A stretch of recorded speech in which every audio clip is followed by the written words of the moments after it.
আজকে আপনাদের কাছে সবচেয়ে গুরুত্বপূর্ণ কথা হলো কি চট্টগ্রাম নিয়ে।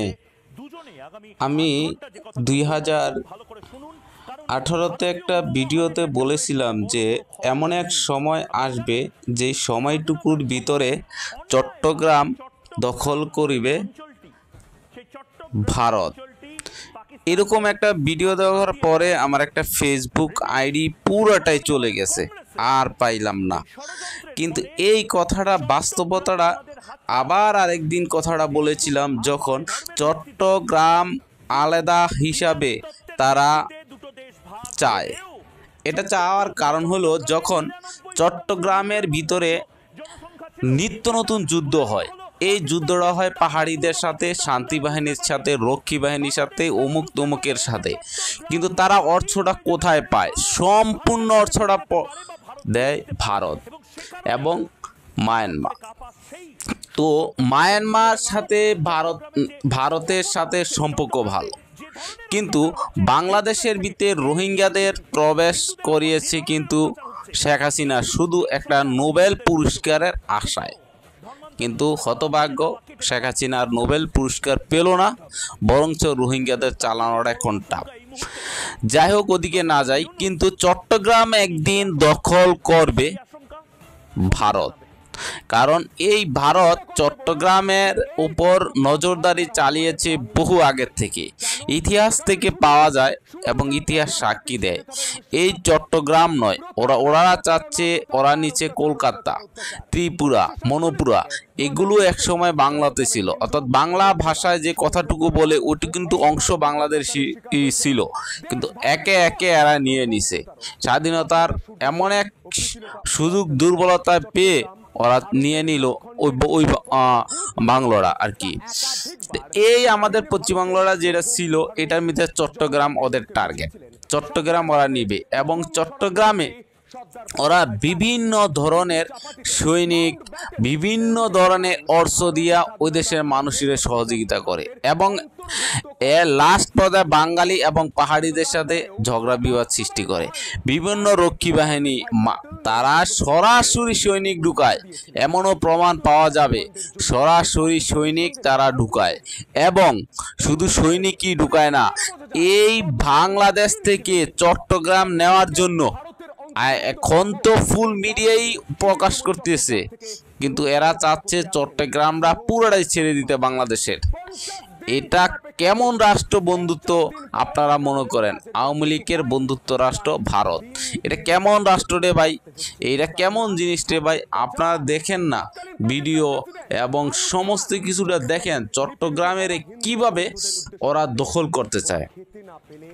আপনারা বিভিন্ন সূত্রে দেখবেন যে এই চট্টগ্রামের সাথে এবং বাংলাদেশের সাথে বহু আগে থেকে ওরা আওয়ামী লীগ সরকার বিশেষ করে আসার থেকে শুরু থেকে ওরা সুযোগ নিচ্ছে যে আলাদা করে দিবে, এবং এটা আলাদা করার জন্য এবং পাহাড়িদের যত ধরনের সুযোগ সুবিধা কিন্তু ভারতই দিচ্ছে, অন্য কোনো কেউ দিচ্ছে না।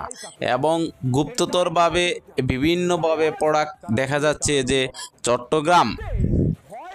চট্টগ্রাম নেওয়ার জন্য তারা বিভিন্ন এজেন্ট, যেমন ভারতের র এজেন্ট, এটা কিন্তু বাংলাদেশের সবচেয়ে বেশি কাজ করছে এই চট্টগ্রাম দখলের জন্য।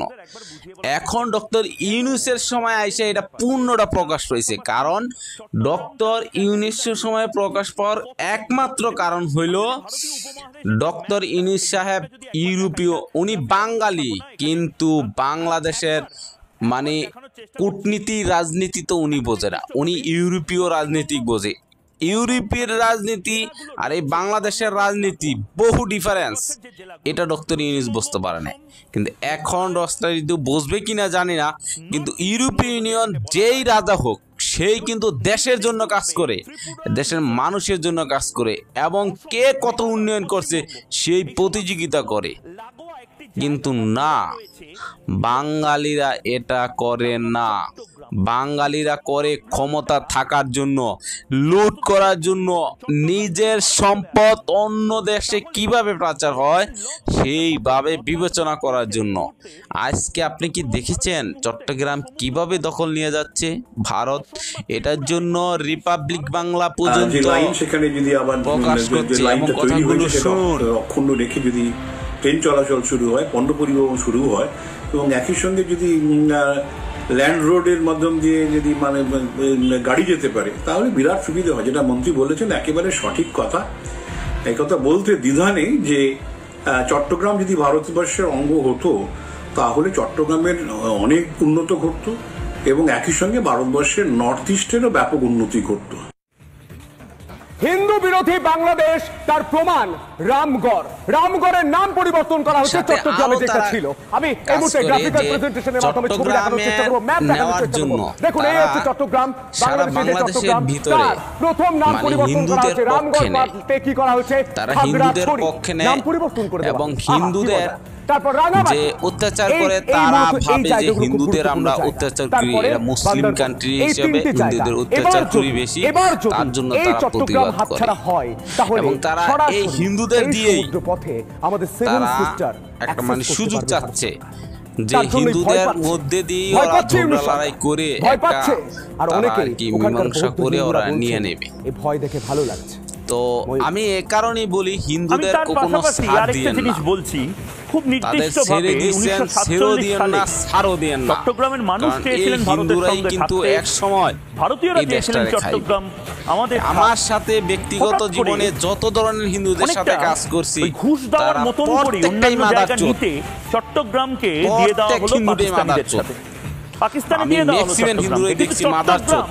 আর যদি ভারতের অংশ হতো চট্টগ্রামের মানুষ যারা রয়েছেন, চাটগাঁইয়া মানুষ যারা রয়েছেন, আমি তাদের প্রত্যেককে খুব ভালোবাসি, কিন্তু চাটগাঁইয়া মানুষের বোঝা উচিত ভারতের সাথে আজকে যদি চট্টগ্রাম থাকতো তাহলে কি কি হতো একবার দেখে নেব।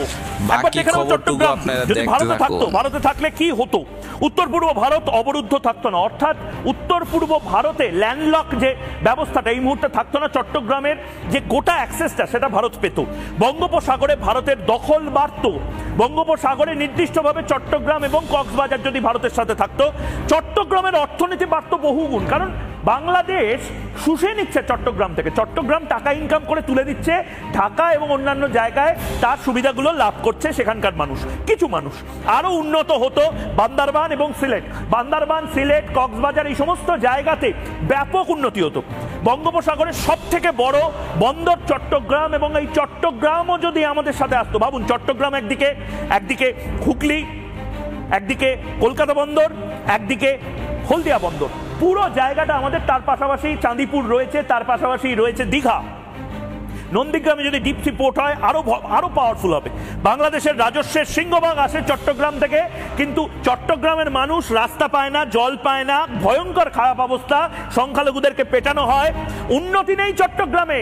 ভারতে চলে আসলে উন্নতি, উন্নয়নই উন্নয়ন, এবং এই উন্নয়নের যে বন্যা, সেই বন্যা এই মুহূর্তে হয়তো চট্টগ্রামের মানুষও চান, কিন্তু মোহাম্মদ ইউনূস হয়তো বুঝতে পারছেন এইটা, কিন্তু করতে পারছেন না কিছু। সন্তু ময়ূক, আমাদের ভুলে গেলে চলবে না এই চট্টগ্রাম বা এই অংশে এক সময় ত্রিপুরা রাজা তিনি কিন্তু শাসন করতেন। এই মুহূর্তে সেই বিষয় নিয়ে একটি টুইট করছেন, খুব গুরুত্বপূর্ণ টুইট। কে করছেন?